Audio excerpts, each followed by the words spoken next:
अनुपमा के शनिवार के एपिसोड में आप देखने वाले हैं कि अनुज कपाड़िया फिर एक बार अनुपमा को समझाने की कोशिश करेगा और उससे और अन्नू को एक हो जाना चाहिए ये उससे बोलेगा। लेकिन हमेशा की तरह अनुपमा बात घुमाएगी और कभी श्रुति का तो कभी आद्या का जिक्र करने लगी। वह अनुज को समझाने की कोशिश करेगी कि श्रुति को उसकी ज़रूरत है।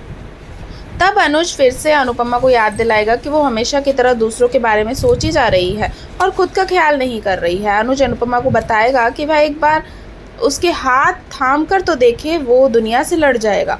अनुपमा नहीं मानेगी और अनुज की बात काटती रहेगी। तब अनुज यह बोलकर वहाँ से चला जाएगा कि वह जा तो रहा है लेकिन अब कोई भी अनुज को अनुपमा से अलग नहीं रख पाएगा, खुद अनुपमा भी नहीं। शाह निवास में जब वनराज, शाह, पाकी और तोशु के साथ मिलकर घर को बेचने के बारे में बात कर रहे होंगे तब बाबूजी उसकी बातें सुन लेंगे। वनराज, तोशु और पाकी कह रहे होंगे कि बाबूजी जिन्हें अब चीज़ें याद नहीं रहती और अपना चश्मा तक रख कर भूल जाते हैं, इस उम्र में उन्हें घर जैसे बड़े फैसले को हम पर छोड़ देना चाहिए। बाबूजी ने ये बातें सुनकर उनको बहुत धक्का लगता है और वो फिर एक बार खुद को घर पर बोझ महसूस करने लगते हैं। बाबूजी जाकर लीला को बताते हैं कि कैसे बच्चे पहले हमसे हर बात पूछकर फैसले लेते थे लेकिन अब उन्हें हमारी कोई ज़रूरत ही नहीं है। लीला फिर कहेगी कि इसलिए तो हम यहाँ से जा रहे हैं। उधर होटल में जब अनुज अकेले बैठा अनुपमा की तस्वीर को निहार रहा होगा तभी आद्या की चीख सुनाई देगी।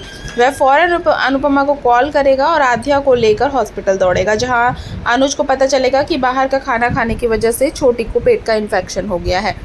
मजबूरी में अनुज आद्या को कुछ वक्त के लिए शाह हाउस में रखने का फैसला लेगा, जहां उसे घर का खाना मिल सके और उसकी तबीयत बेहतर हो सके।